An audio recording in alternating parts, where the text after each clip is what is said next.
তারপরে দাউদ আলাইহিস সালাম সেখানে নবী হলেন। তার আগে বনু ইসরাইল ভালোভাবেই চললো, কোনো সমস্যা করে নাই। এরপরে দাউদ আলাইহিস সালাম যখন ক্ষমতায় আসলেন, নবুয়ত পেলেন, তাকে 40 বছর আল্লাহ পাক ওই জায়গা থেকে বিশ্ব শাসন করার অধিকার দিয়ে দিলেন। সুবহানাল্লাহ। তাহলে বাইতুল মুকাদ্দাস এবং আল আকসার ওই জায়গা থেকে 40 বছর বিশ্ব শাসন করেছেন দাউদ আলাইহিস সালাম। এবং তার শাসনটা এত সমৃদ্ধ ছিল যে তিনি যখন জাবুর তেলাওয়াত করতেন তখন এই যে পাখি, মাছ, এগুলো সবাই কাছাকাছি চলে আসতো শোনার জন্য। আল্লাহ পাক তাকে স্পেশাল অনেকগুলো ক্ষমতা দিয়েছেন, যেমন লোহা, তামা এগুলোর উপর একটা কর্তৃত্ব দিয়েছেন। যেভাবে ইচ্ছা তিনি এটাকে ঘুরাতে ফেরাতে পারতেন, অস্ত্র শস্ত্র বানাতে পারতেন। আল্লাহ পাক অনেক মর্যাদা দিয়েছেন দাউদ আলাইহিস সালামকে। আর দাউদ আলাইহিস সালাম সম্পর্কে আরেকটা হাদিস আপনাকে বলে দেই যে আদম আলাইহিস সালাম কিন্তু তার সন্তানদের সবাইকে দেখেছেন। সব সন্তান থেকে তার সামনে আমাদের সবাইকে দেখেছেন তিনি। আপনি আপনি আপনি আমি সবাই সবার মানে প্রতিবিম্ব এবং সেই পিঁপড়ার আকৃতিতে আল্লাহ রাব্বুল আলামিন তার সামনে উপস্থাপন করেছিলেন। এবং এটা তিনি সবাইকে দেখেছেন এবং একজনকে দেখে তার খুব পছন্দ হয়েছে, খুব ভালো লেগেছে, মিষ্টি, খুব ভালো লেগেছে, আকর্ষণীয়। জিজ্ঞাসা করেছেন, আল্লাহ আমার এই সন্তানের নাম কি? আল্লাহ পাক বলেছেন তার নাম দাউদ। তার হায়াত কত? আল্লাহ পাক বলেছেন 60 বছর। তখন তিনি বলছেন আদম আলাইহিস সালাম, আল্লাহ আমার হায়াত থেকে 40 বছর তাকে দিয়ে দেন। দাউদ আলাইহিস সালাম 100 বছর বেঁচে ছিলেন। দাউদ আলাইহিস সালাম সম্পর্কে আরেকটা আয়াত আছে কোরআনে, এটা স্পেশাল। আল্লাহ পাক দুজনকেই, মাত্র দুজন নবীকে আল্লাহ পাক কোরআনে খলিফা বলেছেন। যদিও প্রত্যেক নবী আল্লাহর খলিফা এবং প্রত্যেক ন্যায়পরায়ণ শাসক আল্লাহর খলিফা, কিন্তু আল্লাহ পাক স্পেশালি দুজন নবীকে খলিফা বলে সম্বোধন করেছেন। একজন হচ্ছেন আদম আলাইহিস সালাম, আরেকজন দাউদ আলাইহিস সালাম। এগুলো মিলাবেন। খলিফার কাজ আমি অনেকদিন বলেছি, খলিফার কাজ হচ্ছে ইন্না জাআলনাকা খলিফাতান ফিল আরদ, আমি তোমাকে পৃথিবীতে খলিফা করেছি। ফাহকুম বাইনান নাসি বিল হক, মানুষের মাঝে হকের মানদণ্ডে বিচার ফয়সালা করো। ন্যায় বিচার করা হচ্ছে খলিফার কাজ। যে সমাজে ন্যায় বিচার করে সে আল্লাহর খলিফা, যে করে না সে শয়তানের খলিফা। সিম্পল। ফাহকুম বাইনান নাসি বিল হক ওয়া লা তাত্তাবি'ল হাওয়া, নিজের প্রবৃত্তির অনুসরণ করো না। ইউদিল্লাকা আন সাবিলিল্লাহ, তাহলে আল্লাহর পথ থেকে এটা তোমাকে সরিয়ে নিয়ে যাবে। ইন্নাল্লাযীনা ইউদিল্লুনা আন সাবিলিল্লাহ লাহুম আযাবুন শাদীদ, যারা আল্লাহ পাকের পথ থেকে বিচ্যুত হয়ে যায় এদের জন্য মর্মান্তিক শাস্তি অপেক্ষা করছে। বিমা নাসু ইয়াউমুল হিসাব, যেহেতু কিয়ামতের হিসাবের দিনটা ওরা ভুলে গেছে। দাউদ আলাইহিস সালামের পরে সাকসেসফুলি আরো 40 বছর এই বিশ্বটাকে শাসন করেছেন ফ্রম জেরুজালেম তার ছেলে সুলাইমান আলাইহিস সালাম। এবং তার শাসনটা তার বাবার চেয়ে আরো সুপিরিয়র ছিল। এমন শাসন, এমন সভ্যতা যেটা পৃথিবীর ইতিহাসে না কখনো ছিল, না এখন আছে, না কখনো হবে, না কখনো হবে। এমনকি ঈসা ইবনে মারইয়ামের সময়ও না, যিনি সামনে 40 বছর খেলাফত ওখান থেকে কায়েম করবেন, তখনও না। কারণ তিনি দোয়া করেছেন, রব্বি হাবলি মুলকান লা ইয়ানবাগি লি আহাদ, আল্লাহ আমাকে এমন এক রাজত্ব দেন যেটা আপনি আর কখনো কাউকে দেন নাই, দিবেন না। কে দোয়া করেছেন এটা? ভাষা বুঝতেন, পিঁপড়ার ভাষা বুঝতেন, তার আদেশে জিনরা কাজ করত। জিনদেরকে বলতেন সমুদ্রে ডুব দিয়ে মণিমুক্তা নিয়ে আসো, বের করতো। এমন একটা প্রাসাদ নির্মাণ করেছেন যেখানে পা ফেললে মনে হচ্ছে যে সমুদ্রে পা ফেলছে, এত স্বচ্ছ। সাবার রানীর সিংহাসন তুলে নিয়ে আসলেন মুহূর্তের মধ্যে, চোখের পলক ফেলতেই সিংহাসন হাজির। এরকম সভ্যতা, টেকনোলজি আবিষ্কার হয়নি, ইনশাল্লাহ হবে না। যতই মঙ্গল গ্রহে যাওয়ার স্বপ্ন দেখা নাসা, এগুলো সম্ভব না। এই টেকনোলজি আসে, যেটা ছিল সুলাইমান আলাইহিস সালামের সময়, এটা পৃথিবীতে না ছিল কখনো, না আছে, না থাকবে, শুধুমাত্র তার সময় ছিল। এবং ওই সময় সুলাইমান আলাইহিস সালামের শাসনে জেরুজালেম থেকে পুরো বিশ্বটাকে শাসন করেছে বনু ইসরাইল। এবং তারা তখন মুসলিম ছিল, আত্মসমর্পণকারী আল্লাহর বান্দা ছিল, তারা কিন্তু খারাপ ছিল না তখন। এরপরে তাদের অধঃপতনটা শুরু হয়। এরপর থেকে আমি একটু গুটিয়ে নেই, অনেক সময় তো নেওয়া যাবে না। এরপর থেকে অধঃপতনটা শুরু হয়। কিরকম? তারা আবার আল্লাহ পাকের বিধিবিধান যেগুলো, সেগুলো লঙ্ঘন করে। মৌলিকভাবে তারা কয়েকটা বিধিবিধান লঙ্ঘন করেছে। একটা হচ্ছে শিরক। এক নম্বর কি? শিরক। তারা আল্লাহ পাকের সাথে শিরক করা শুরু করলো, নবীর আদেশ লঙ্ঘন করা শুরু করলো, এবং অর্থনৈতিক জীবনে গিয়ে সুদ খাওয়া শুরু করলো। সুদের কথাটা মারাত্মকভাবে আসছে ওদের কাছে, ওদের ব্যাপারে। সুদ তারা চালু করলো, সুদ। অন্যের সম্পদ আত্মসাৎ করা শুরু করলো, ঠিক যেমন এখনকার মনিটরি সিস্টেম দিয়ে তারা করছে, সেম জিনিস। এবং তারা মাদক দ্রব্যটাকে অ্যাভেলেবল করে ফেললো, জেনাটা বেড়ে গেল, জেনা। এই পাপাচার গুলো যখন বাড়তে থাকলো, আল্লাহ পাক তখন তাদের উপরে অন্য পরাশক্তি চাপাই দিলেন। তাদের মধ্যে দুইজনের নাম মেনশন করবো আমি আজকে শুধু। একজন হচ্ছে নেবুজাদনেজার, একজনের নাম নেবুজাদনেজার। সে এসে আক্রমণ করে পুরা বনু ইসরাইলকে একদম ম্যাসাকার করে ওখান থেকে বের করবে। ওরা যা করতেছে এখন ফিলিস্তিনিদের উপরে, এর চাইতেও ভয়ঙ্কর শাসক ছিল নেবুজাদনেজার, যাকে অনেকে বুখতে নাসর বলেন আর কি। তিনি একজন রোমান পারস্যের সম্রাট ছিল আর কি। সে এসে পুরো বাইতুল মুকাদ্দাস জয় করে এই মানে ফাসেক যারা বনু ইসরাইলের মধ্যে ফাসেক জালেম হয়ে গেছে যারা, ওদেরকে পিটিয়ে এখান থেকে বের করে দিল, দিয়ে পুরো জায়গাটা দখল করলো। বাচ্চাদেরকে হত্যা করেছে, মেয়েদেরকে ধর্ষণ করেছে এবং ছেলেদেরকে হত্যা করেছে। এভাবে সুদীর্ঘকাল চলতে লাগলো। আবার আল্লাহ পাক তাদের দিকে আবারও মুখ ফিরিয়ে তাকালেন। আল্লাহ পাক তাদেরকে আরো একটা চান্স দিলেন। ওই জায়গায় নেবুজাদনেজারের ওই সভ্যতার পতন হলো, তারা আবার বাইতুল মুকাদ্দাসে গেল। এরপরে তারা আবার সেখান থেকে এখানে একটা বিষয় ভুল হয়ে গেল। নেবুজাদনেজার একটা কাজ করেছিল, সে ওই বনু ইসরাইলের মধ্যে অবাধ্য যারা, ওদেরকে বেঁধে নিয়ে ব্যাবিলনে নিয়ে আসছে, এই ইরাকের ব্যাবিলনে। এখানে দাসত্বের জীবনে তাদেরকে অভ্যস্ত করেছে, ওই ফিরাউনদের মতোই। তো এই দাসত্বের জীবনে যখন তারা আছে, তখন তারা আলোচনা করতো একে অপরের সাথে যে আমাদের একজন মসিহ আসবে। কে আসবে? আমাদের একজন মসিহ আসা বাকি আছে, একজন নবী আসা বাকি আছে, যিনি আসলে আমরা আবার বাইতুল মুকাদ্দাস ফিরে পাবো। তারা এখন চর্চা করতে গেল, তাদের যে ধর্মগ্রন্থ তাওরাত, তালমুদ, এগুলোতে এটা লেখা ছিল। তারা এভাবে চিন্তা করত, এইভাবে তারা স্বপ্ন দেখতে থাকলো ওই দাসত্বের জীবনে। আল্লাহ পাক তাদের সেই মাসিহকে পাঠালেন। আলহামদুলিল্লাহ, সেই মাসিহ হচ্ছেন ঈসা আলাইহিস সালাম। তো মাসিহ ঈসা আলাইহিস সালাম যখন আসলেন, তারা তাদের মাসিহকে চিনতে ভুল করলো, ব্যর্থ হলো। বরং তারা তাকে অপবাদ দিল যে সে একজন জারদ সন্তান, নাউজুবিল্লাহ, তার মা একজন ব্যভিচারিণী, নাউজুবিল্লাহ। মনে আছে সূরা মারিয়াম? তার এভাবে অপবাদ দেওয়া শুরু করলো। তখন আল্লাহ পাক দ্বিতীয় গজবটা পাঠালেন, যেটা একটু আগে বলতে চাচ্ছিলাম। দ্বিতীয় গজবটা পাঠিয়েছেন আল্লাহ পাক রোমান সেনাপতি টাইটাসের হাত দিয়ে। এই রোমান সেনাপতি টাইটাস দ্বিতীয়বার এসে নেবুজাদনেজারের মতোই এদেরকে আবার ওখান থেকে বের করে। লাতুফসিদুন্না ফিল আরদি মাররাতাইন, লাতুফসিদুন্না ফিল আরদি মাররাতাইন, দুইবার তোমরা এই জমিনে ফাসাদ সৃষ্টি করবে। আল্লাহ পাক সূরা বনী ইসরাঈলে বলেছেন ওইটা। এই দুইবার হচ্ছে এই দুইবার, নেবুজাদনেজারের সময় একবার, তার আগে একবার, আর এই যে রোমান সম্রাট টাইটাসের সময়। প্রথমবার কারণ কি ছিল? তারা সুলাইমান আলাইহিস সালামের এই যে রেখে যাওয়া সালতানাত এবং সে আদর্শ, ঐতিহ্য, ঈমান, এগুলো রক্ষা করতে ব্যর্থ হলো। দ্বিতীয়বার তারা তাদের মাসিহকে চিনতে ব্যর্থ হলো।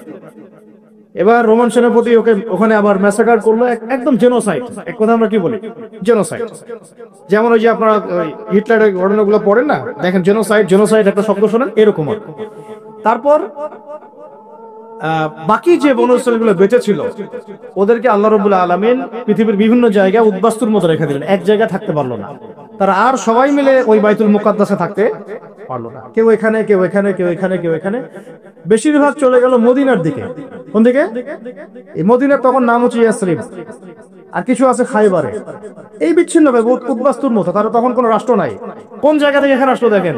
রুলিং স্টেট থেকে কোন কোন জায়গা থেকে আসতেছে দেখেন? মিশর থেকে মূসার হাত ধরে আবার এখানে, আবার তালুত, আবার জালুত, আবার দাউদ, আবার সুলাইমান, আবার ব্যাবিলন, এখান থেকে আবার মাসিহকে চিনতে ব্যর্থ হওয়া, তারপর আবার ঘুরে ফিরে উদ্বাস্তুর মতো বিশ্বের বিভিন্ন জায়গায় ছড়িয়ে ছিটিয়ে থাকে। ইতিহাস অনেক গভীর এগুলো। এবার আল্লাহ পাক তাদেরকে আরো একটা সুযোগ দিলেন। সুবহানাল্লাহ, আল্লাহ পাকের কত দয়া আর কত ধৈর্য, চিন্তা করলে আমাদের মনে হয় ইনশাআল্লাহ আমরা জান্নাতে যাব। ওরা যা করেছে অবাধ্যতা, তারপরে ওদের অবাধ্যতার ইতিহাস রচনা করা যাবে, রচিত হয়েছেও, মহাকাব্য রচনা করা যাবে ওদের অবাধ্যতা নিয়ে। ঠিক আছে? তারপরে আল্লাহ পাক আরো একটা চান্স দিলেন। সুবহানাল্লাহ, ওদের মাসিহকে চিনতে তো ভুল করলোই, ওকে তো গালি দিলই ঈসা আলাইহিস সালামকে। শুধু তাই না, তারা তাকে হত্যারও চেষ্টা করলো, এবং তারা এর আগে অনেক নবীকে হত্যাও করেছে, যেমন জাকারিয়া আলাইহিস সালাম, যেমন ইয়াহইয়া আলাইহিস সালাম, তাদেরকে হত্যা করা হয়েছে। সূরা ইয়াসিন পড়লে আপনি দেখবেন একদিনেই তারা 3 জনকে হত্যা করেছে, একদিনেই 3 জনকে। এখন মাসিহকে চিনতে ব্যর্থ হওয়ার পরে আল্লাহ পাক তাদেরকে তো আযাব দিলেনই, ওই রোমান সম্রাট টাইটাসের হাত দিয়ে উদ্বাস্তুর মতো রেখে দিলেন, কিন্তু আরেকটা সুযোগ আল্লাহ পাক তাদেরকে দিলেন। এই সুযোগটা ছিল আমাদের নবী মুহাম্মদ সাল্লাল্লাহু আলাইহি ওয়াসাল্লাম। সর্বশেষ একটা চান্স থাকলো যে যদি নবী মুহাম্মদ সাল্লাল্লাহু আলাইহি ওয়াসাল্লামের আনুগত্য করে, ফিরে আসে, তাহলে ইনশাআল্লাহ মুসলমান হলে আবারও বিশ্বের বুকে তারা দাপটের সাথে চলতে পারবে, যেমন সাহাবা একরাম চলেছেন। বুঝতে পারছেন কথা? এখন এই কথাটা বলে নেই যে তারা কিন্তু ঈসা আলাইহিস সালামকে হত্যা করার চেষ্টাও করেছে। এটা সূরা নিসা মাইদা পড়লে আপনি বুঝতে পারবেন। আল্লাহ পাক বলেছেন ওয়ামা কাতালুহু, তারা চেষ্টা করেছে কিন্তু তারা ওদের মাসিহকে হত্যা করতে পারে নাই। ওয়ামা সালাবুহু, তারা তাকে ক্রুশবিদ্ধ করতে পারে নাই। বাল রাফাআহু আল্লাহু ইলাইহি, বরং আল্লাহ পাক তাকে তার কাছে উঠিয়ে নিয়েছে। ওয়ালাকিন শুববিহা লাহুম, কিন্তু তাদের মনে হয়েছিল যে তারা তাকে হত্যা করেছে। তারা মনে করে তারা ঈসা আলাইহিস সালামকে হত্যা করেছে। ঠিক আছে, তারা মনে করে তারা ঈসা ইবনে মারইয়ামকে হত্যা করেছে, তারা সফল হয়েছে, এবং তারা এটাকে ফখর করে বলে যে ইন্না কাতালনাল মাসীহা ঈসা ইবনে মারইয়াম রাসূলুল্লাহ। সূরা নিসা মাইদা পড়ে দেয়। আল্লাহ বলেন না, তোমরা হত্যা করো নাই, ক্রুশবিদ্ধ করতে পারো নাই, বরং আল্লাহ পাক তাকে উঠিয়ে নিয়েছে। তখন ঈসা আলাইহিস সালামের অনুসারী যারা ভালো ছিল তাদেরকে বলা হয় নাসারা। কি বলা হয়? নাসারা। তখন বনু ইসরাঈল দুই ভাগে ভাগ হয়ে যাচ্ছে। একটা এই যে বনু ইসরাঈল নাম থেকে ইহুদ হয়ে গেল কেন? ওই যে মাসিহকে চিনতে ব্যর্থ হলো তাই, মাসিহকে হত্যার চেষ্টা করলো তাই। এরপর থেকে ওদেরকে আর বনু ইসরাঈল বলা হয় নাই, বলা হচ্ছে ইহুদ। কি বলা হচ্ছে? ইহুদ। আরেকটা সুযোগ নবী সাল্লাল্লাহু আলাইহি ওয়াসাল্লাম ছিলেন, যখন নবী সাল্লাল্লাহু আলাইহি ওয়াসাল্লাম কেউ চিনতে ব্যর্থ হলো, তখন তাদেরকে বলা হলো মাগদুবি আলাইহিম ওয়া লাদ্দাল্লিন, অভিশপ্ত বলা হলো। তারপরে ইহুদ থেকে বলা হলো কি? মাগদুব, অভিশপ্ত। আগে নাম ছিল বনু ইসরাঈল, মাসিহকে চিনতে ব্যর্থ হওয়াতে নাম হয়ে গেল কি?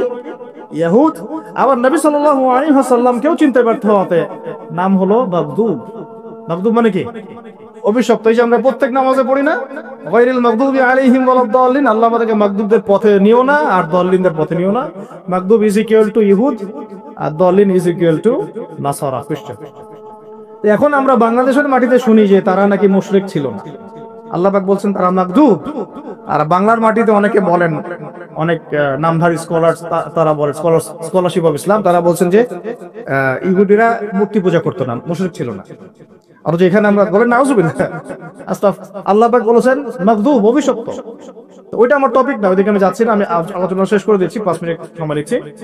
এখানে আপনি দেখেন প্রথম চান্সটা কি ছিল? ফিরে আসার, মাসিহকে চিনতে পারলো না। দ্বিতীয় চান্স হচ্ছে নবী সাল্লাল্লাহু আলাইহি ওয়াসাল্লামের ইতাআত, সেটা করলো না। কিভাবে? মদিনায় বসে আছে তারা, আল্লাহর নবী 13 বছর মক্কায় দাওয়াত দিয়ে আসলেন, মনে আছে?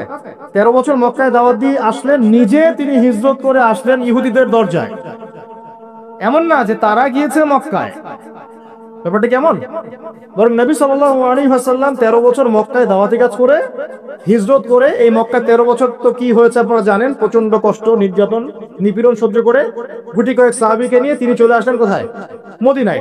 এই মদিনায় বসবাস করছে বাকি ইহুদিরা, বনু কুরাইজা, বনু কাইনুকা, বনু নাজির আর খায়বারের মধ্যে কিছু। এই এতটুকু বাকি আছে ওদের পৃথিবীতে, আর কিন্তু নাই। ওই রুলিং স্টেট থেকে এই পর্যায়ে চলে আসছে। শেষ চান্স, নবী সাল্লাল্লাহু আলাইহি ওয়াসাল্লামের যদি আনুগত্য করে তাহলে ইনশাআল্লাহ আল্লাহ মাফ করে দিবেন, বরং ডাবল নেকি দিবেন। আল্লাহ বলেছেন ওই নবীকে মানানো নেকি দিবেন, আবার এই নবীকে মানানো নেকি দিবেন। কিন্তু আল্লাহ নবী তাদের ঘরের সামনে আসলেন, তাদের কিবলাকে অনুসরণ করে 16 মাস নামাজও পড়লেন, সুবহানাল্লাহ। তাদের স্মরণে যে আশুরার সওম রাখলেন, তাই না? নাজাতে মুসা আমরা রাখলাম না সওম। কেন ওদের কিবলা ফলো করলাম? একাত্মতা পোষণ করার জন্য, যে আমরা সবাই এক, সবাই মুসলিম, প্রত্যেক নবী আল্লাহর পক্ষ থেকে আসছেন। লা নুফাররিকু বাইনা আহাদিন মির রুসুলি, এটা প্রমাণ করলাম আমরা। শুধু তাই না, ওখান থেকে মেরাজও হলো, সুবহানাল্লাহ। আল্লাহ নবীকে ওখানে নিয়ে যাওয়া হলো, সেখান থেকে মেরাজ হলো, ওখানে তিনি নবীদের ইমামতি করলেন। সমস্ত নবী ইমামতি কে করলেন? নবী মুহাম্মদ সাল্লাল্লাহু আলাইহি ওয়াসাল্লাম। কোন জায়গা থেকে? মক্কা থেকে না বাইতুল মুকাদ্দাস? বাইতুল মুকাদ্দাস। তাহলে ইহুদিদের সাথে আমরা কিন্তু সত্য একদম ওদের ঘরে নিয়ে গেলাম, কিন্তু এর পরেও বনু কুরাইজা, কাইনুকা, নাজির স্বীকার করলো। লাস্ট চান্স, গড শেষ। শুধু যে স্বীকার করলো না তাই না, বরং তারা একাধিকবার আমাদের নবী সাল্লাল্লাহু আলাইহি ওয়াসাল্লামকে হত্যার চেষ্টা করলো। বনু কুরাইজার সাথে তো আপনারা জানেন কনফ্লিক্টটা কি হয়েছে, খন্দকের যুদ্ধের হিস্ট্রি আছে।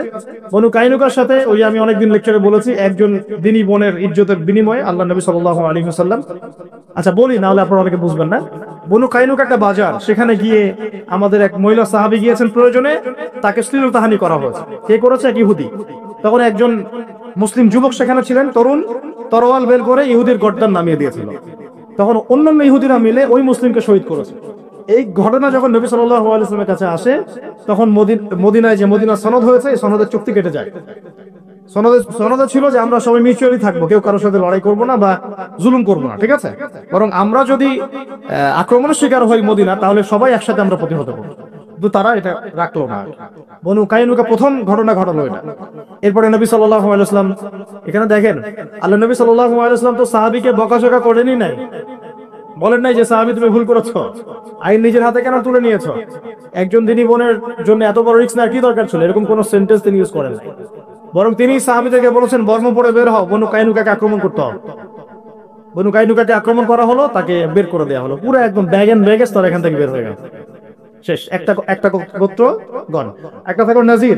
এই নাজির আল্লাহ নবী সাল্লাল্লাহু আলাইহি ওয়াসাল্লামকে হত্যার চেষ্টা করলো, উপর থেকে লোহা ফেলে, লোহা বা চাক্কি যেটা আমরা বলি, এটা ফেলে হত্যার চেষ্টা করেছিল। আল্লাহ নবী বসেছিলেন, তার উপর থেকে ফেলার চেষ্টা করেছিল।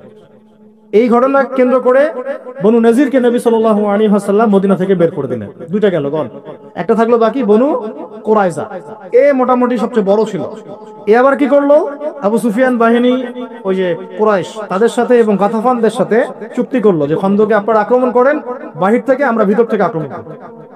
ব্যাস, নবী সাল্লাল্লাহু আলাইহি ওয়াসাল্লাম এই খবর জানতে পারলেন যখন, খন্দকে বিজয়ের পর, খন্দকে যখন আবু সুফিয়ানের বাহিনী ফেরত চলে গেল, তখন তিনি বনু কুরাইজায় না গিয়ে আসরের নামাজ পড়তে নিষেধ করলেন। বনু কুরাইজার এক একটা গাদ্দারকে ধরে ধরে গর্দান নামানো হয়েছে, তারপর এখান থেকে বের করে দেওয়া হয়েছে। তিনটা গণ শেষ। আর একটা বাকি ছিল খায়বার। আর খায়বারের ঘটনা তো আপনারা জানেন, যে হুদাইবিয়া সন্ধির ঠিক পরেই নবী সাল্লাল্লাহু আলাইহি ওয়াসাল্লাম খায়বার আক্রমণ করেছেন, আলী রাদিয়াল্লাহু আনহুকে পতাকা দিয়েছেন, তার হাতে খায়বার বিজয় হয়েছে। পুরো ইহুদিদের নাম ও নিশান এই আরব থেকে মিটিয়ে ফেলা হলো। বাকি যে গুটি কয়েক বেঁচে ছিল, ইন্তেকালের 4 দিন আগে বা 3 দিন আগে, আল্লাহ নবী সাল্লাল্লাহু আলাইহি ওয়াসাল্লামের ইন্তেকালের 4 দিন বা 3 দিন আগে, কোন কোন সিরাতের কিতাবে আমরা পেয়েছি 7 দিন 5 দিন, ইখতিলাফ আছে, তিনি বললেন, আমাদের নবীজি বললেন, বাকি যে ইহুদিরা আছে এই জাজিরাতুল আরবের মধ্যে, সবগুলোকে একটা একটা করে ধরে ধরে এখান থেকে বের করে দিবেন। কে বললেন? আমাদের নবী সাল্লাল্লাহু আলাইহি ওয়াসাল্লাম। এরপরে নবী সাল্লাল্লাহু আলাইহি ওয়াসাল্লাম এই আদেশটা বাস্তবায়ন করেছেন আবু বকর সিদ্দিক, ওমর ইবনে খাত্তাব, ওসমান বিন আফফান, আলী ইবনে আবি তালেব, পুরো জাজিরাতুল আরব মানে পুরো আরব বিশ্ব থেকে ওদেরকে বের করে দেওয়া হয়েছে। এই বের করে দেওয়াটা কি অন্যায় হয়েছে?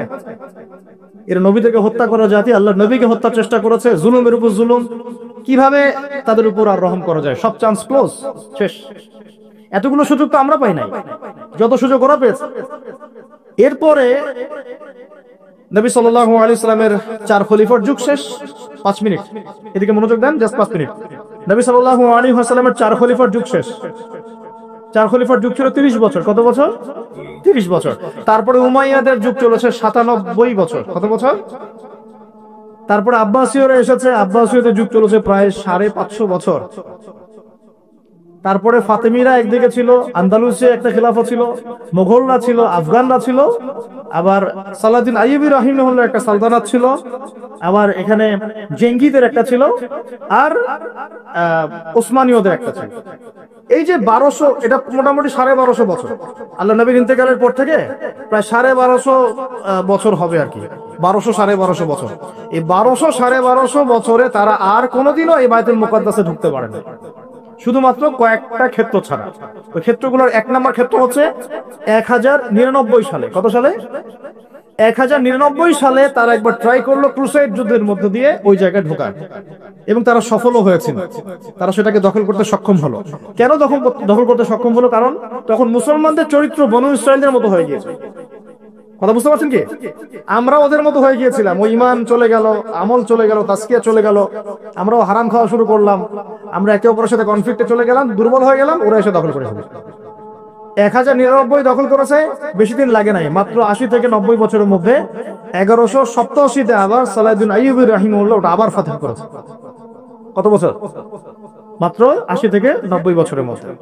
এই মানুষকে নিয়েও বাংলাদেশে বিতর্ক হচ্ছে, এই মানুষকে নিয়েও বাংলাদেশে বিতর্ক। এটা বাংলাদেশেই সম্ভব, কারণ আমরা মানে সবাই হিস্ট্রি পড়ি না, আমরা ইসলামের কিছু অংশ মানার চেষ্টা করি, কিছু অংশ মানতে চাই না। এই জন্য এখানেই পসিবল। অন্য জায়গায় হলে এটা যদি উমর ইবনে খাত্তাবের সময় এরকম কথা কেউ বলতো, গর্দান নামাই দিত একদম। হয়তো আইয়ুবী রাহিমাহুল্লাহর সময় যদি এরকম কথা কেউ বলতো, ধরে ধরে গর্দান নামাই দিত, অথবা এতটুকু না করলে হয়তো জেলেতে ঢুকাইতো। এতটুকু তো করতেন, বেত্রাঘাত করতেন সবার সামনে, লাঞ্ছনা করতেন।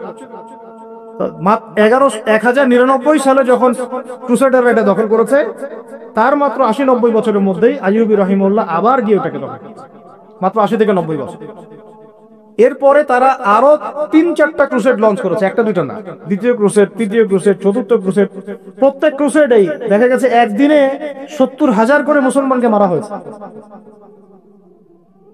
আমরা এগুলো জানি না। তারপরে অনেক হিস্ট্রি বলতে সময় পাবো না আজকে। দ্বিতীয় তৃতীয় ক্রুসাডের মাঝখানে এমনও ঘটনা ঘটেছে, মুসলমানরা যখন ডিফেন্স করছিল, ওরা 3 লক্ষ সৈন্য নিয়ে আসছে, যার মধ্যে 2,95,000 ওই যুদ্ধের মাঠে মারা গেছে, 5,000 পালায় বাঁচতে পারছে। এরকম করে লড়ছিলেন আমাদের বাবারা। তারপরে আপনারা ওই সাইফুদ্দিন কুতুজের নাম শুনবেন, নুরুদ্দিন জেঙ্গির নাম শুনবেন, অনেকে জাহের বাইবারাসের নাম শুনবেন, রুকনুদ্দিন বাইবারাসের নাম শুনবেন। সবাই ব্যাক টু ব্যাক ক্রুসেড গুলোকে প্রতিহত করে করে বাইতুল মুকাদ্দাসকে রক্ষা করেছিলেন। এই রক্ষা চলেছে দীর্ঘদিন। তারপর ওসমানীয়রা ক্ষমতায় এসেছে। আর্তুগরুল নাম শুনেছেন না? আর্তুগরুল গাজী ছিল ওসমান, যখন ক্ষমতায় আসে শাসন সালতানাত প্রতিষ্ঠা করে, সে বাইতুল মুকাদ্দাসের এই অটোম্যানদের হাতে চলে যায়। প্রায় 697 বছর অটোম্যানরা এটাকে ধরে রেখেছিল। অটোম্যান বলতে বোঝাচ্ছি ওসমানীয়রা। এরপরে 1914 সালে এসে প্রথম ওয়ার্ল্ড ওয়ার হয়েছে। এই ফার্স্ট ওয়ার্ল্ড ওয়ারে এসে ওরা এটাকে দখল করেছে। কার হাত ধরে? ব্রিটেনের হাত ধরে। তারপরে ওর মধ্যে সব ইহুদিরা ঢুকলো, জায়গাটা দখল করলো, মুসলমানদেরকে মেরে কচুকাটা করলো, বাড়িঘর থেকে উচ্ছেদ করলো। ওই নেবুজাদনেজার যা করেছিল, টাইটাস যা করেছিল, যুগ যুগ ধরে যা হয়ে এসেছে, ওই একই জিনিসটাকে পুনরাবৃত্তি করলো মুসলমানদের সাথে এবার ইহুদিরা। 1914 সাল থেকে শুরু হলো ব্রিটেনের হাত ধরে, প্রথম বিশ্বযুদ্ধের ঠিক পরপর, যখন ওসমানীয়দের পতন হয়ে গেল। বেশি দিন হয় নাই, এই তো 1914, 100 বছর হয়েছে কেবল। এই লাস্ট 100 বছরটা হচ্ছে আমাদের অধঃপতনের সময়। লাস্ট 100 বছর আমরা এই দাসত্বের জীবনে চলে আসবো।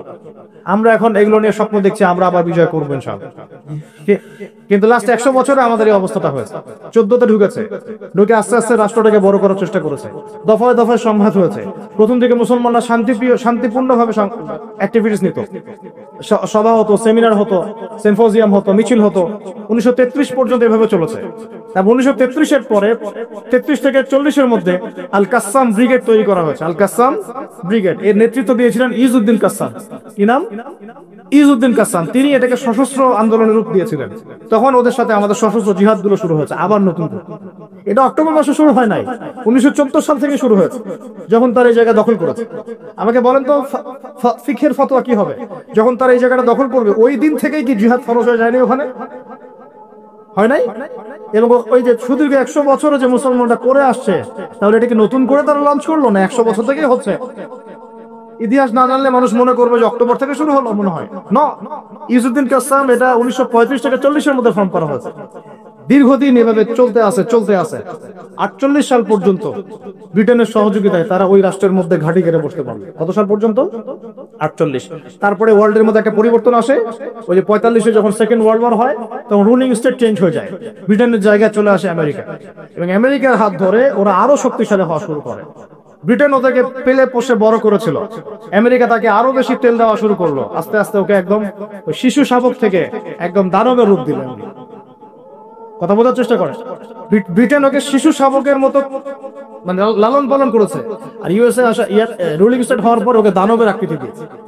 সব ধরনের support, economic support, political support, geopolitical support, মিডিয়ার সাপোর্ট, প্রযুক্তির সাপোর্ট, পারমাণবিক ওয়েপন্স, এভরিথিং তারা প্রোভাইড করছে। 48 থেকে নিয়ে এই যে এখন 23 পর্যন্ত দফায় দফায় 4টা বা 5টা বড় বড় যুদ্ধ হয়েছিল। 1963-তে হয়েছে, মনে আছে আপনাদের? 50-তে হয়েছে, 63-তে হয়েছে, তারপরে আপনার 72-এ হয়েছে, তারপরে ওই যে বাদশা ফয়সালের অয়েল বয়কট হয়েছে 73-এর দিকে, 74-এর দিকে, মনে আছে আপনাদের? হিস্ট্রি 4টা 5টা ওয়ার হয়েছে। আরবিস জয়েন, কারেন্ট অ্যাফেয়ার্স গুলো পড়ে দেখেন, আপনারা পাবেন। 4টা 5টা দফায় হয়েছে, কিন্তু কোনোটাতেই মুসলমানরা আর পেরে ওঠে নাই। লাস্ট এই 100 বছরে মুসলমান আর পেরে ওঠে নাই। 5টা 6টা রাষ্ট্র মিলে একা তার সাথে লড়তে পারে নাই। সে একা 5-6টা রাষ্ট্রের এগেইনস্টে লড়েছে। আপনি কি মনে করছেন তাদের? তারা ওই আগের ওই দুর্বল অবস্থায় নাই, তারা সবকিছু নিয়ন্ত্রণ নিয়ে নিয়েছে ওই জায়গা থেকে। এই দুটো রাষ্ট্রের হাত ধরে ধরে প্রত্যেকটা ডিপার্টমেন্ট ভাইস আমি মেনশন করলাম কোন কোন ডিপার্টমেন্ট।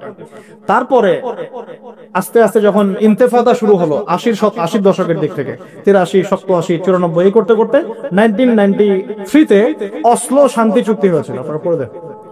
দ্বিজাতি, এর আগে আবার দ্বিজাতি নীতি হয়েছে, ইত্যাদি ইত্যাদি। দ্বিজাতি নীতি মুসলমানরা কখনো মানে নাই। কেন আমরা দুটো রাষ্ট্রনীতি মানবো? ওটা আমাদের জায়গায় আমাদের এক রাষ্ট্রনীতি থাকে। তোমরা এখানে বাইরে থেকে ঘুরে এসে জুড়ে বসছো, এখান থেকে তোমরা চলে যাবা। তোমরা ঘুরে এসে জুড়ে বসছো, তোমরা চলে যাবা। আমরা কেন এটাকে ভাগে দিতে যাবো? মুসলমানরা যায়নি কখন? অসলো শান্তি চুক্তির পরে যখন মুসলমানদের মধ্যে নমনীয়তা আসলো, তখন সৃষ্টি হয়েছে হামাস।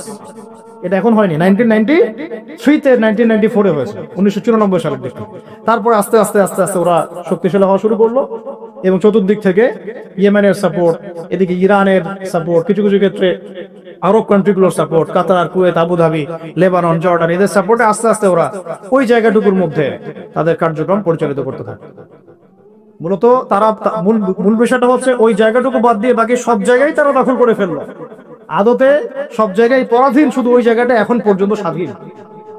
কথা কি বুঝতে পারেন নাই? আদতে এই লাস্ট 100 বছরে তারা আরবের উপর নিয়ন্ত্রণ নিল। মাত্র এই 90 বছরে তারা মোটামুটি ভাবে 80 থেকে 85% জায়গা দখল করে ফেললো। এদিকে পশ্চিম তীর বাদ দিয়ে আর গাজা বাদ দিয়ে বাকি থাকলো অল্প কিছু ল্যান্ড। এই ল্যান্ডটুকুর মধ্যে মুসলমান ভাইরা তাদের কাছে যা আছে এটা দিয়ে প্রতিহত করা শুরু করে। দফায় দফায় দফায় দফায় প্রত্যেক বছর রমজান মাসে হামলা হচ্ছে, মসজিদ থেকে বের করে দেওয়া হচ্ছে। এখন তো দেখছেন নতুন করে হিস্ট্রিগুলো আবার মানুষের স্মৃতিতে আসছে। আমরা খুব ইতিহাস বলা জাতি, ইস্যু পাগল জাতি। একটা ইস্যু সামনে আসলে আমরা তখন চর্চা করি, তারপর আমরা ভুলে যাই। ঠিক আছে, আমরা কনফারেন্স করলাম, অনেক কিছু করলাম, লেখালেখি করলাম, ফেসবুক কাঁপাই দিলাম, দেখেন আস্তে আস্তে সব ঠান্ডা হয়ে গেছে। আমরা হচ্ছে এরকম একটা জাতি। এই কারণেই আমাদের স্মৃতিতে যেন এটা জীবিত থাকে, এই জন্য প্রত্যেকটা লেকচারের মধ্যে আল আকসা ইস্যু আসা উচিত। কেন? কারণ এটা আমাদের ফাইনাল ডেস্টিনেশন। কেমন করে বোঝাচ্ছি, এখান থেকে শেষ করে দিব 2 মিনিটে। এই যে তারা পুরো জায়গাটার উপর এত জুলুম করলো এবং মুসলমানরা তাদের জান মাল সময় শ্রম দিয়ে সর্বোচ্চ শক্তি দিয়ে প্রতিহত করার চেষ্টা করলো, আপনাদের কি মনে হয় কতগুলো মুসলমান মারা গেছে? আমি আপনাদেরকে একটা পরিসংখ্যান বলে দিই। প্রতিদিন গড়ে 2.5 জন করে, প্রতিদিন গড়ে 2.5 জন করে মুসলমানকে মারা হয়েছে। কত লক্ষ দিনী বোনকে উঠানো হয়েছে তার ঠিক নাই। কত ভাই কারাগারে এখন নির্মম নির্যাতন সহ্য করছেন ঠিক নাই। কতজনকে গুপ্ত হত্যা করে মারা হয়েছে ঠিক নাই।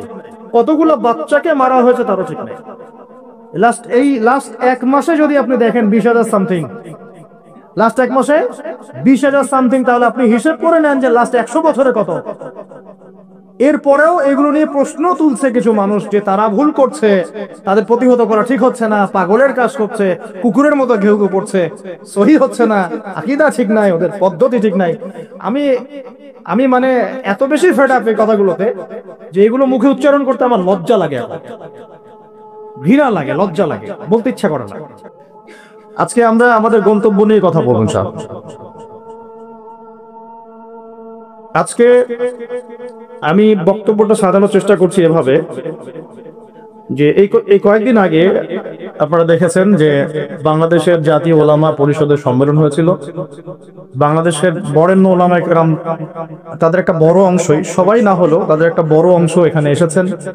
একটা ঐক্যের প্ল্যাটফর্ম দেখা যাচ্ছিল। সবাই যার যার অবস্থান থেকে আল আকসা ইস্যু নিয়ে অনেক কথা বলেছেন এবং আপনারা সবাই জানেন যে এই জায়গাটা আমাদের জন্য কত ইম্পর্টেন্ট, কত গুরুত্বপূর্ণ এবং পুরো বিশ্বের প্রেক্ষাপটটা এই জায়গা কেন্দ্রিক আবর্তিত হয়। তো সেদিন আসলে আমি খুব লম্বা একটা লেকচার রেডি করেছিলাম। আমার ধারণা ছিল যে হয়তো আমি 30 থেকে 35 মিনিট সময় পাবো আর কি। তো আমরা সবাই সময় পেয়েছি, কেউ 5 মিনিট, কেউ 7 মিনিট, কেউ 8 মিনিট, কেউ 10 মিনিট। আর সবচেয়ে বেশি সময় মনে হয় আমি পেয়েছি 9 মিনিট সামথিং। তো কিন্তু কথাগুলো আসলে খোলাসা করে বলার হয়ে ওঠেনি। বিজ্ঞ বরেণ্য আলেম্য ছিলেন, সব কথা আসেনি, আসার পরিবেশটা ছিল না।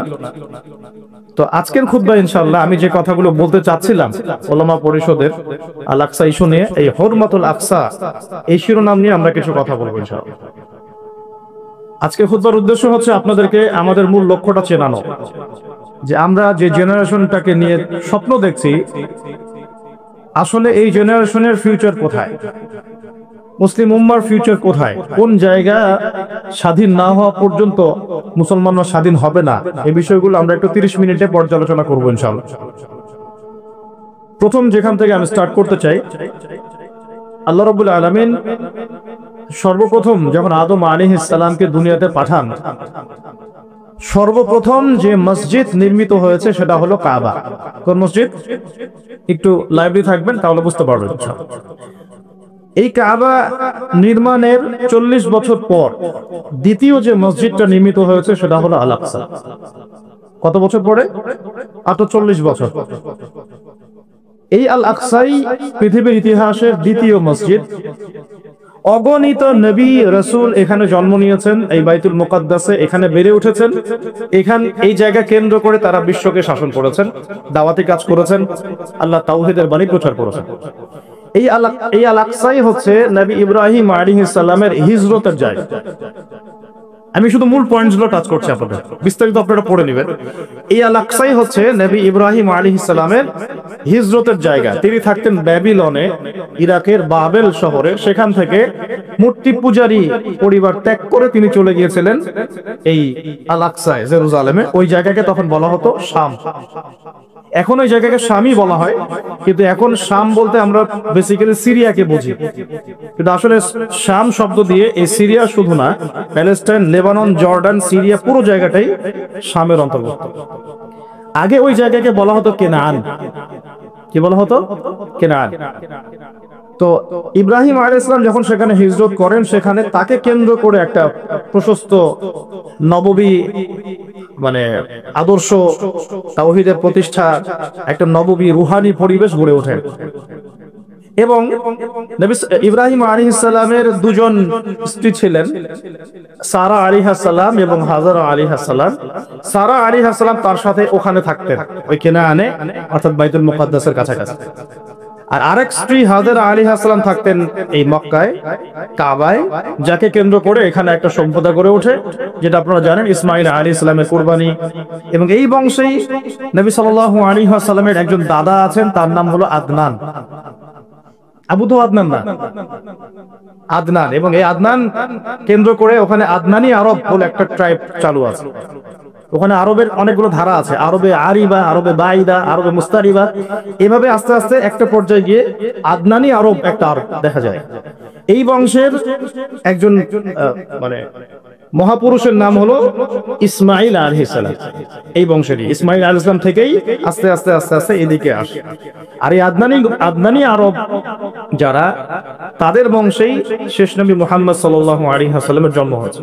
কারণ এই বংশেই হচ্ছে বনু হাশিম এবং কুরাইশদের মধ্যে একটা ট্রাইব বনু হাশিমের মধ্যে আমাদের প্রিয় নবী মুহাম্মদ রাসূলুল্লাহ সাল্লাল্লাহু আলাইহি ওয়াসাল্লামের জন্ম হয়েছে।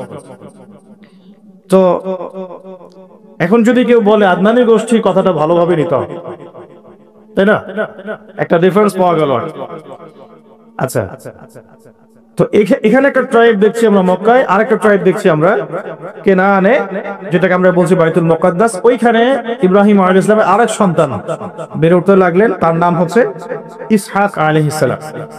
ইসহাক আলাইহিস সালামের যে সন্তান, তার নাম হলো ইয়াকুব আলাইহিস সালাম। আর ইয়াকুব আলাইহিস সালামের আরেকটা নাম হচ্ছে ইসরাঈল। ইয়াকুব আলাইহিস সালামের আরেক নাম হলো ইসরাঈল, এবং এই ইসরাঈল নাম থেকেই পরবর্তীতে এই বংশের নাম হয়েছে বনু ইসরাঈল। ঠিক আছে? এই বনু ইসরাঈলের মধ্যে আল্লাহ পাকের প্রেরিত বেশিরভাগ নবী এসেছেন। বলা হয় 1,24,000, কোন জায়গায় পাওয়া যায় 2,24,000। কোরআনে আছে 25 জন নবীর নাম। স্পেসিফিকলি কত আল্লাহ ভালো জানেন। আল্লাহ পাক বলেছেন ওয়ালিকুল্লি কওমিন হায়াত, আমি প্রত্যেক কওমেই হেদায়েত দেওয়ার জন্য নবী রাসূল প্রেরণ করেছি। এটার সংখ্যা আল্লাহ পাক জানেন, আমরা জানি না। তবে এতটুকু জানি, বেশিরভাগ নবী রাসূল এসেছেন এই বনু ইসরাঈলের মধ্যে। এখন এটাই সেই জায়গা যেখানে বনু ইসরাঈলরা বেড়ে ওঠে, তাদের সভ্যতা বিকাশ লাভ করে।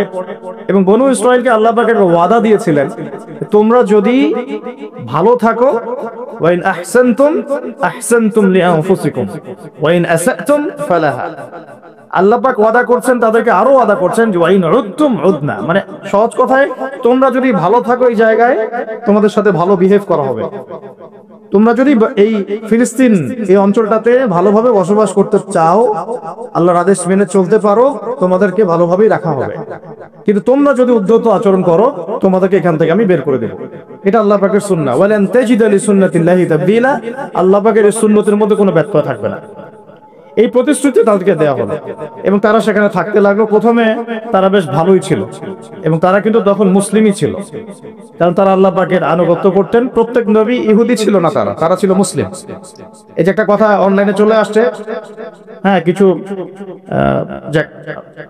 বলতে চাচ্ছি না, হয়তো জানে না, না জানা হতে পারে, মানুষ নাও জানতে পারে। কোন নবী রাসূল ইহুদি বলা যাবে না, তারা মুসলিম ছিলেন, কারণ তারা আল্লাহ পাকের দাসত্ব করতেন, ইখলাসের সাথে আত্মসমর্পণ করতেন। আর যে আল্লাহর সামনে আত্মসমর্পণ করে তাকে আমরা মুসলিম বলি। তা আমরা নবী রাসূলদেরকে বলবো না এভাবে তারা ইহুদি ছিলেন, না, তারা মুসলিম ছিলেন। তবে সভ্যতাটার নাম ছিল বনু ইসরাইল, বংশটার নাম ছিল বনু ইসরাইল। তো বনু ইসরাইল থেকে ইহুদি নাম কিভাবে হলো সেটাও আমি একটু পরে বলছি। এখন এই ইয়াকুব আলাইহিস সালামের বংশ বাড়তে লাগলো। আপনারা জানেন, সূরা ইউসুফ পড়ে দেখবেন, তার মোটামুটি 12 সন্তান হয়ে গেল। 12 সন্তানের মধ্যে এক সন্তানের নাম হলো ইউসুফ, আর তার ভাই যার নাম পাই আমরা বেনিয়ামিন, তাই না? নেতানিয়াহু না, আবার ঠিক আছে, বেনিয়ামিন। নামগুলো কেন মিলে যায় বুঝেন? তারা কিন্তু তাওরাত, ওল্ড টেস্টামেন্ট, নিউ টেস্টামেন্ট এগুলো ঘাটাঘাটি করে নামটা রাখে। ওদের একটা ভিশন আছে, ওইদিকে আমরা পড়ে আসতেছি। এখন এই ইয়াকুব আলাইহিস সালামের যে কওম, যে ট্রাইব, তার যে সন্তানরা, ওই সৎ ভাইদের গল্প আপনারা জানেন, সূরা ইউসুফ বিস্তারিত পড়লে দেখবেন যে তারা দুর্ভিক্ষের কবলে পড়ে সেখান থেকে মিশরে আসে। মিশরে কিভাবে আসলো তারা? আচ্ছা, তার আগে আপনাদেরকে একটা শব্দ বলি, সেটা হলো হোলি ল্যান্ড। এই শব্দটাকে মাথায় রাখবেন, হোলি ল্যান্ড। শুধু ফিলিস্তিন জুড়ে নয়, বরং মিশরের নীল নদ থেকে শুরু করে ইরাকের ইউফ্রেটিস পর্যন্ত এই পুরো জায়গাটাকে বলা হয় হোলি ল্যান্ড। এই জিনিসটা মাথায় রাখবেন। এখনকার বিশ্বের যত কিছু হচ্ছে হোলি ল্যান্ডকে কেন্দ্র করে, এবং ভবিষ্যতে যা হবে এই বিশ্বে ওই জায়গার স্বাধীনতাকে কেন্দ্র করে। ওই জায়গার দখলদারিত্ব নিয়েই সব কনফ্লিক্ট গুলো হতে থাকবে ওয়ার্ল্ডে। জায়গাটার নাম হোলি ল্যান্ড। এই হোলি ল্যান্ড শব্দটা কিন্তু কোরআন থেকে নেওয়া হয় না, এটা ওরা ওদের মতো করে সাজিয়ে নিয়েছে, ওদের ওল্ড টেস্টামেন্ট, নিউ টেস্টামেন্ট থেকে। তারা মনে করে এবং তারা দাবি করে এই জিউসরা যে এই পুরো হোলি ল্যান্ড আল্লাহ তাদেরকে দিয়েছেন। নাউজুবিল্লাহ। কাদেরকে দিয়েছেন আমরা দেখবো এখন ইনশাআল্লাহ। তো এখন এই হোলি ল্যান্ড বলতে শুধু ফিলিস্তিন না, তাহলে পুরো মিশর থেকে নিয়ে একদম ইউফ্রেটিস, ইরাকের ইউফ্রেটিস নদী পর্যন্ত, যেখান থেকে সোনার পাহাড় বের হবে। হাদিসও জানেন আপনারা, যেটাকে কেন্দ্র করে মহাযুদ্ধ হবে। এখন এই হোলি ল্যান্ডে তাহলে কিভাবে আসলো বনু ইসরাইল? ওই দুর্ভিক্ষের কবলে পড়ে তারা আস্তে আস্তে এখানে আসলো খাবারের সন্ধানে। এখানে এসেই তখন ফেরোরা থাকতো। আর এই ফেরো আর মুসা আলাইহিস সালামের ফেরো কিন্তু এক না। তখন যারা থাকতো তাদেরকে বলা হতো হাইকেল গোষ্ঠী, আর কি, হাইকেল জনগোষ্ঠী। তো তারা মোটামুটি ভাবে এত অত্যাচারী ছিল না, একটু ধর্মনিরপেক্ষ টাইপের ছিল আর কি, যে যার মতো ধর্ম পালন করবে, কোনো সমস্যা নেই, এরকম ফিলোসফি ছিল। এতে করে এই বনু ইসরাইল যখন এখানে আসে, ইউসুফ আলাইহিস সালামের ভাইরা, তারা মোটামুটি একটা জায়গা করে নেয়। আর তার ভাইরা কিভাবে আসলো এখানে এটা আপনারা জানেন। প্রথমে ইউসুফকে কুয়ায় ফেলে দিল, সেখান থেকে রাজা কিনে নিল, সেখান থেকে রাজপ্রাসাদে, ওখান থেকে ওই যে প্রলোভন, জেনার প্রলোভন, সেখান থেকে তিনি কারাগারে মাশাআল্লাহ 12 থেকে 14 বছর মনে হয় ছিলেন, না মোটামুটি 12 বছরের মতো জেল জীবন শেষ করে আবার এই রাজপ্রাসাদে অ্যাজ এ কি বলবো, খাজেন মানে হচ্ছে যার অর্থ, একটা রাষ্ট্রের অর্থের দায়িত্ব থাকে, অর্থ মন্ত্রণালয়ের প্রধান বলা যায়। একটা রাষ্ট্রের অর্থ মন্ত্রণালয়ের প্রধান হলেন ইউসুফ আলাইহিস সালাম। এই যে একটা লাইফের সার্কেল, এটাকে আল্লাহ পাক বলেছেন আহসানুল কসাস, তাই না? শব্দটা আহসানুল কসাস। তো এই উপন্যাস, সবচেয়ে শ্রেষ্ঠ উপন্যাস হলো ইউসুফ আলাইহিস সালামের এই জীবনীটা। এখন আমরা বুঝলাম যে বনু ইসরাইল কিভাবে ওই কেনান থেকে মিশরে আসলেন। ইউসুফ আলাইহিস সালাম যখন এখানে পলিটিক্যাল পাওয়ারটা পেলেন, তখন তিনি বাবাকে নিয়ে আসলেন, মাকে নিয়ে আসলেন, ভাইদেরকে নিয়ে আসলেন, সবাইকে মাফ করে দিলেন। এখানে আবার বনু ইসরাইলের আবাদি গড়ে উঠতে থাকে। এভাবে আস্তে আস্তে বনু ইসরাইল ছড়িয়ে যেতে লাগলো। মোটামুটি 100-200 বছর তারা এখানে খুব শান্তিতে ছিল, যতক্ষণ না এই হাইকেল জনগোষ্ঠীকে সরিয়ে দিয়ে ফিরআউনরা ক্ষমতা দখল করেছে। ফিরআউনরা আবার উগ্র, এরা আবার ওইরকম না, ওই মানে সেকুলার মাইন্ডেড না। ওরা দাবি করে যে আনা রাব্বুকুমুল আলা, আমি তোমাদের মহান। এখানে আর ওই সুযোগ নাই ধর্ম পালনের। এবং তারা খুব বেশি অত্যাচার করতে পছন্দ করতো। আপনারা কোরআন খুললেই দেখবেন প্রথম দিকে আছে ইউযাবিহুনা আবনাকুম ওয়া ইস্তাহিউনা নিসাকুম। বাচ্চাদেরকে জবাই করতো, ছেলেদেরকে জবাই করতো, মেয়েদেরকে জীবিত রাখতো। এদের আন্ডারে, এই ফিরআউনদের আন্ডারে থেকে বনু ইসরাইলরা যে নির্যাতনটা, মানে স্লেভারি যে নির্যাতনটা সহ্য করেছে, এই সময়টা আমার ধারণা এই সময়টা তাদের সাইকোলজিক্যাল একটা পরিবর্তন হয়েছে। আর এটা আমার শুধু কথা না, ডক্টর রাগিব সার্জানি থেকে শুরু করে আলী মোহাম্মদ সাল্লাবি এই কথা বলেছে যে যখন তারা ফেরাউনের আন্ডারে থেকে এই টর্চার সহ্য করেছে প্রায় এরকম 100 বছর, 100 বছর একটা জাতি যখন এভাবে টর্চার সহ্য করতে থাকে, চোখের সামনে জবাই করে দেওয়া হচ্ছে বাচ্চাদেরকে, ছেলেদেরকে, মেয়েদেরকে ধর্ষণ করা, জীবিত রাখা, তখন স্লেভারির মধ্যে থাকতে থাকতে ওদের মধ্যে একটা অ্যারোগেন্সি চলে আসে। ঠিক ওই একই কাজটা কিন্তু ওরা এখন মুসলমানদের সাথে করতেছে, খেয়াল করে দেখেন। ওই জিনিসটার শিক্ষা তারা এই ফেরাউনদের কাছ থেকে পেয়েছে। বুঝাতে পারছি আমি কথা কি? আচ্ছা, তো যাই হোক, এভাবে ফেরাউনদের আন্ডারে তারা থাকতে লাগলো এবং বনু ইসরাইল দাসত্বের শৃঙ্খলে আবদ্ধ হলো। তারা দেখেন ওই জেরুজালেম থেকে এখানে দাসত্বের শৃঙ্খলে আবদ্ধ হওয়ার কারণ কি? আল্লাহ পাকের হুকুম আহকাম থেকে তারা সরে গিয়েছে। এখন আল্লাহ পাক আবারও তাদের প্রতি দয়া করলেন। কি দয়া করলেন? আল্লাহ পাক তাদেরকে আবার একজন নবী দিলেন। সেই নবীর নাম নবী মুসা আলাইহিস সালাম। কি নাম? মুসা আলাইহিস সালাম তাদেরকে আবার এই জায়গা থেকে উদ্ধার করলেন। ইতিহাস বলতে চাচ্ছি না, আপনারা পড়েছেন, অনেকেই জানেন। কোরআনের পাতায় পাতায় ফেরাউন আর বনী ইসরাইল, কিভাবে ফেরাউনকে ডুবে মারা হলো, কিভাবে বনী ইসরাইলকে নিয়ে তিনি এখান থেকে বের হলেন, গিয়ে বনী ইসরাইল ফেরাউনের হাত থেকে নাজাত পেয়ে যখন ফেরাউনের দলবল লোহিত সাগরে ডুবে মরলো, এরপরে কিন্তু মুসা আলাইহিস সালাম তার এই অনুসারীদেরকে নিয়ে এই জেরুজালেমের দিকে আবার যাচ্ছিলেন। মনে আছে? তারা 40 দিনের মধ্যে বাছুর পূজা শুরু করলো, মনে আছে না? 40 দিনের মধ্যে তারা বাছুর পূজা শুরু করলো। ওখানে সামেরি নামে একজন ব্যক্তি বের হলো, সে মানুষকে মূর্তি পূজা শেখানো শুরু করলো।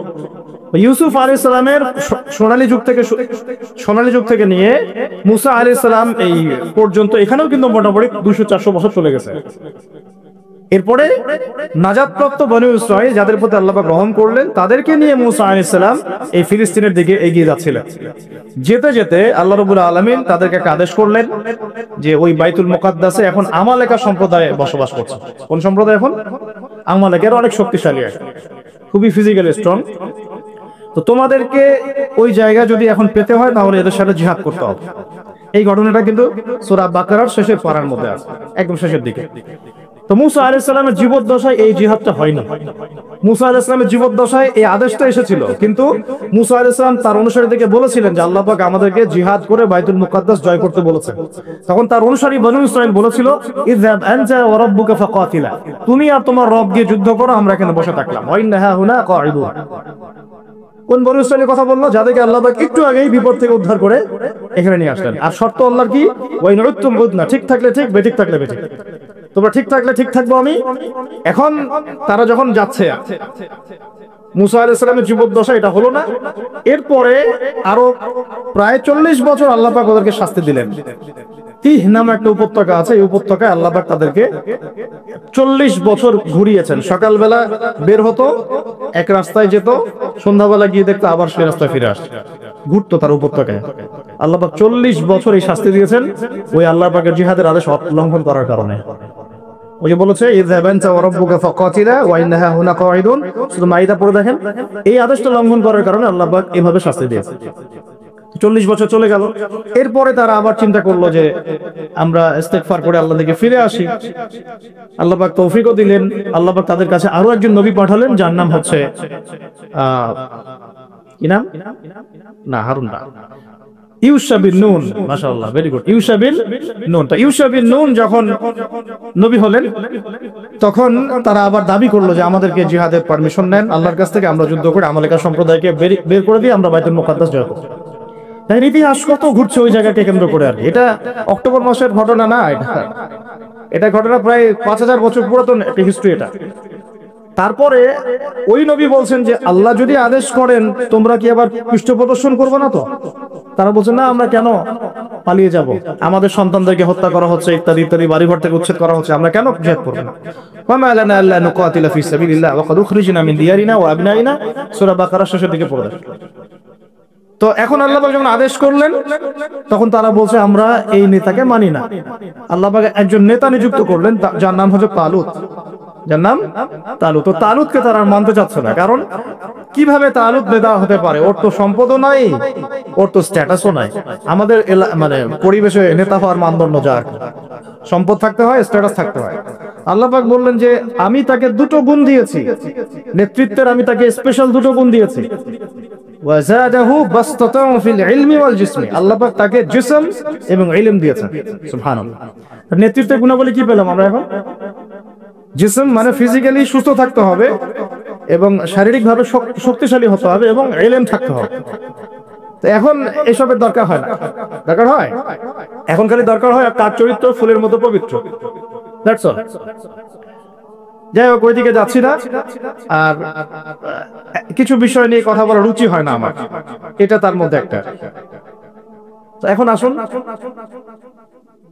ইউসুফ বিন নুনের আন্ডারে তালুত সেনাবাহিনী নিয়ে এগিয়ে গেলেন বাইতুল মুকাদ্দাসের পরে। তো বাইতুল মুকাদ্দাসকে জয় করার জন্য আল্লাহ পাক পরীক্ষা নিলেন যে এই নদী পার হওয়ার জন্য একটা শর্ত, নদী পার হবে পানি খেতে পারবে না, যারা পানি পান করবে তারা আমার সাথে যুদ্ধ করতে পারবে না। তো তাফসীরের কিতাবে আসছে যে মাত্র 313 জন পানি পান করে নাই, বাকি সবাই পানি পান করছে। মাত্র 313 জন পানি পান করে নাই, বাকি সবাই পানি পান করছে। এখন তালুত এই 313কে নিয়ে এগিয়ে গেলেন বাইতুল মুকাদ্দাসের দিকে। যুদ্ধ চলতে লাগলো। যুদ্ধের মধ্যে দাউদ আলাইহিস সালাম ছিলেন সেনাবাহিনীতে একজন, তখন তার বয়স মাত্র 15-16 হবে। তো ওই দিক থেকে আসছে একজন সেনা, আমালেকা সম্প্রদায়ের, তার নাম জালুত। সে খুবই শক্তিশালী, একজন একাই সে 10 জনের সাথে লড়তে পারে। এদিক থেকে মাত্র একজন ছোট কিশোর দাউদ আলাইহিস সালাম, যিনি তালুতের সেনাবাহিনীর মধ্যে আছেন। উনি কিন্তু এখনো নবী নন, ঠিক আছে, উনি কিন্তু এখনো নবুয়ত পান নাই, সেনাবাহিনীর মধ্যে আছেন। একটা গুলতি নিক্ষেপ করে তালুতের এক চোখকে তিনি ফুটা করে ফেললেন। সরি, জালুতের এক চোখকে ফুটা করে ফেললেন কে? দাউদ আলাইহিস সালাম। দাউদ আলাইহিস সালাম মাত্র একটা গুলতি দিয়ে, জালুতের বর্ম পরা ছিল, শুধু চোখ দেখা যাচ্ছিল, ওই চোখ বরাবর নিশানা করে তার চোখটাকে ফুটা করে ফেললেন। এতে করে জালুত মারা গেল। এবং জালুতের মৃত্যু দেখে ওই আমালেকা সম্প্রদায় ভয়ে কাঁপতে লাগলো। মাত্র 313 নিয়ে তালুত এই বাইতুল মুকাদ্দাস জয় করলেন। বাইতুল মুকাদ্দাস জয় করার দিনে আসরের ওয়াক্ত হয়ে যাচ্ছিল, সূর্য ডুবে যাচ্ছিল। তখন তালুত আল্লাহর কাছে দোয়া করেন, এই নবী এবং তালুত তারা সবাই মিলে, এই 313 জন আল্লাহর কাছে দোয়া করেন, আল্লাহ আমাদেরকে একটু সময় দান করেন, বরকত দান করেন, যাতে করে আমরা যুদ্ধটা শেষ করতে পারি, আজকে আমরা যেন ওখানে প্রবেশ করতে পারি। আল্লাহ রাব্বুল আলামিন সুবহানাল্লাহ এই সূর্যের ঘূর্ণনটাকে থামিয়ে দিলেন। ইতিহাসে এটা একবার হয়েছে, কোরআন সাক্ষী আছে, হাদিসে সাক্ষী আছে, দলিল আছে। এটা কিন্তু দাজ্জালের সময় হবে কিনা আল্লাহ ভালো জানেন, কারণ তখন কিন্তু প্রথম দিনটা 1 বছরের সমান হবে। কিভাবে একটা দিন 1 বছরের সমান হতে পারে আমাদেরকে ভাবতে হবে। তো এটা হয়েছে হিস্ট্রিতে একবার, সূর্যের ঘূর্ণন আল্লাহ থামিয়ে দিয়েছেন, তারা যুদ্ধ করেছে, বাইতুল মুকাদ্দাস জয় করেছে। কারা এরা? এরা বনু ইসরাইল, তালুতের বাহিনী, ইউসুফ বিন নুনের উত্তরসূরি, এবং এইখানে আছে দাউদ আলাইহিস সালাম। তার